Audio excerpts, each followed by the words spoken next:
샬롬, 이동춘 목사입니다. 오늘도 여러분의 삶이 주님의 평안으로 가득하시길 기원하며 하나님의 말씀을 나누겠습니다. 오늘 주시는 말씀은 민수기 20장 2절로부터 13절의 말씀입니다. 이 말씀 중에 11절로부터 13절을 읽겠습니다. 모세가 그의 손을 들어 그의 지팡이로 반석을 2번 치니 물이 많이 솟아나옴으로 회중과 그들의 짐승이 마시니라. 여호와께서 모세와 아론에게 이르시되 너희가 나를 믿지 아니하고 이스라엘 자손의 목전에서 내 거룩함을 나타내지 아니한 고로 너희는 이 회중을 내가 그들에게 준 땅으로 인도하여 드리지 못하리라 하시니라.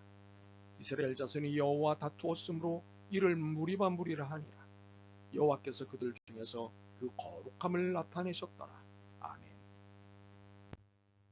민수기 20장 2절로부터 13절 말씀을 본문으로 불평할 때가 아니라 무릎을 꿇을 때라는 제목으로 말씀을 나누도록 하겠습니다. 애굽 탈출에 성공한 이스라엘이지만 하나님과의 관계는 실패의 연속이었습니다. 믿고 감사하기보다는 불평과 불만의 연속이었습니다. 자유인이 된 지금보다 차라리 애굽의 노예 시절이 좋았다는 불평에는 당할 장사가 없었습니다. 오죽하면 모세도 두 손 두 발 들었겠습니까? 오늘 본문이 모세가 두 손 두 발 든 사건입니다. 2절부터 5절을 읽어봐도 불평, 불만, 투성입니다. 아예 가슴에 비수 같은 것을 꼽습니다. 우리 형제들이 여호와 앞에서 죽을 때에 우리도 죽었더라면 좋을 뻔하였도다 라는 말까지 합니다. 그러나 사실 이 말은 억지 중의 억지입니다. 형제들이 죽은 사건은 민수기 16장의 고라, 다단, 아비람의 반역 사건입니다. 이들은 모세의 리더십에 반기를 들고 당파를 하나 만들었습니다. 이 당파에는 인정받는 지휘관 250명이 함께했습니다. 이들은 모세의 리더십을 따를 수 없다며 항명하였습니다. 사실 이 항명은 하나님께 대한 항명이었습니다. 모세의 리더십을 세우신 분이 하나님이시니까요.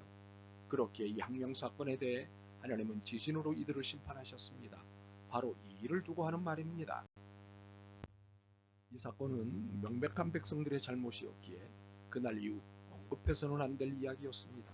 그런데 이 이야기를 꺼냈습니다. 그리고는 우리 형제들이 여호와 앞에서 죽을 때 우리도 죽었더라면 좋을 뻔하였도다는 말을 내뱉은 것입니다. 참으로 징글징글하다는 생각이 들지 않습니까? 그러나 이것이 우리의 실상입니다. 뭔가 좋으면 헤헤 하다가도 뭔가 안 좋으면 금세 불평을 쏟아내는 우리입니다. 감사와 불평 사이를 수시로 갑니다. 이들의 이러한 불평에 모세가 두 손 두 발을 든 것은 누구라도 이해할 것입니다. 오죽하면 반석을 2번이나 내리쳤겠습니까? 반석을 2번 아니라 100번을 쳤어도 이해할 수 있습니다. 그런데 이것이 문제가 됐습니다. 화를 낸 것도 문제지만 이보다 반석을 2번 친 것이 문제가 됐습니다. 12절입니다. 여호와께서 모세와 아론에게 이르시되 너희가 나를 믿지 아니하고 이스라엘 자손의 목전에서 내 거룩함을 나타내지 아니한 고로 너희는 이 회중을 내가 그들에게 준 땅으로 인도하여 드리지 못하리라 하시니라. 무슨 말씀입니까? 너희는 이 회중을 내가 그들에게 준 땅으로 인도하여 드리지 못하리라입니다.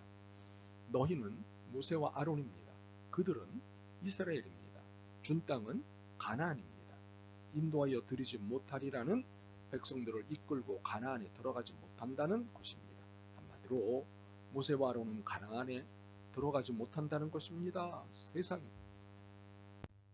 하지만 하나님이 모세에게 하신 말씀은 반석을 치는 것이 아니었습니다.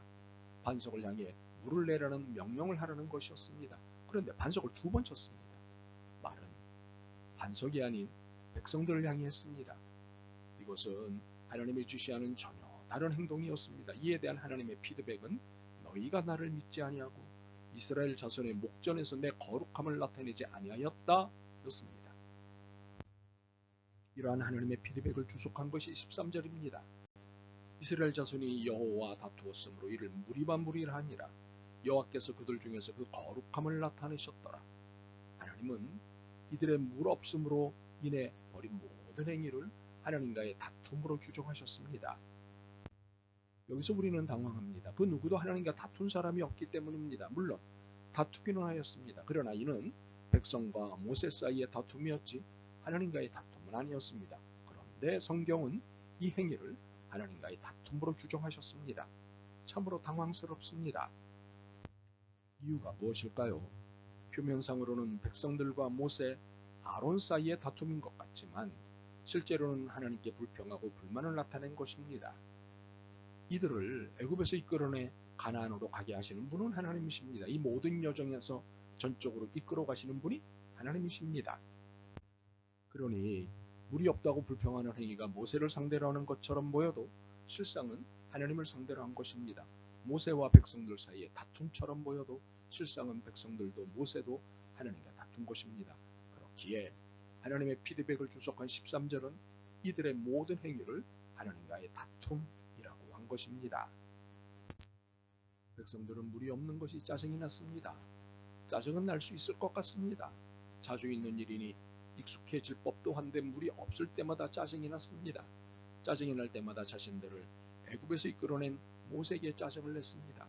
그런데 짜증을 넘어 비난을 했고 비난을 넘어 반역과 같은 도발도 했습니다.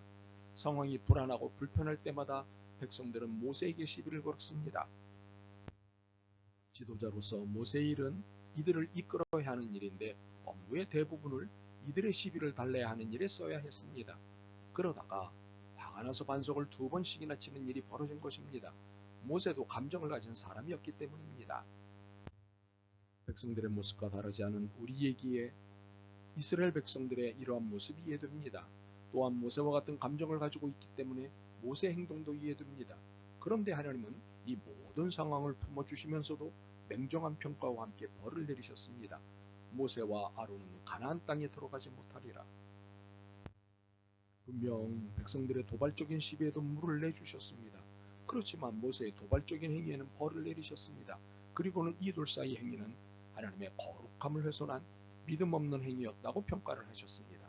더욱이 모세와 백성 사이에 드러낸 주고받은 행위는 둘 사이의 다툼이 아니라 하나님과의 다툼이었다고 규정하셨습니다. 우리는 하나님이 모세에게만 엄격함을 보이신 것 같아 하나님의 공평하심에 질문하고 싶습니다. 하나님, 왜요? 그렇지 않겠습니까? 그러나 이것은 질문할 일이 아니라 무릎을 꿇어야 할 일입니다. 이 일은 하나님과 다툰 일이기 때문입니다. 하나님을 믿지 않은 일이기 때문입니다. 하나님의 거룩하심을 훼손한 일이기 때문입니다. 그러므로 질문이 아닌 무릎을 꿇어야 할 일입니다. 우리는 하나님께 질문할 때와 무릎 꿇을 때를 구분 못하고 혼동할 때가 많습니다. 그러나 하나님을 믿지 않았기에 벌어진 일이라면 회개할 일입니다. 무릎을 꿇고 믿음을 회복할 때입니다. 하나님의 거룩하심을 내 안에 회복할 때입니다. 그렇습니다. 우리가 해야 할 일은 왜? 라는 불평담은 질문이 아닙니다. 하나님과의 다툼을 중지하는 일입니다. 그리고 무릎을 꿇는 일입니다. 그러므로 우리 안에 믿음 없이 살아온 날들을 회개하는 역사가 일어나야 합니다. 바라기는 하나님을 향해서건 사람을 향해서건 그 어떤 다툼도 시비도 일어나지 않는 신앙인이 되기를 소망합니다. 아멘.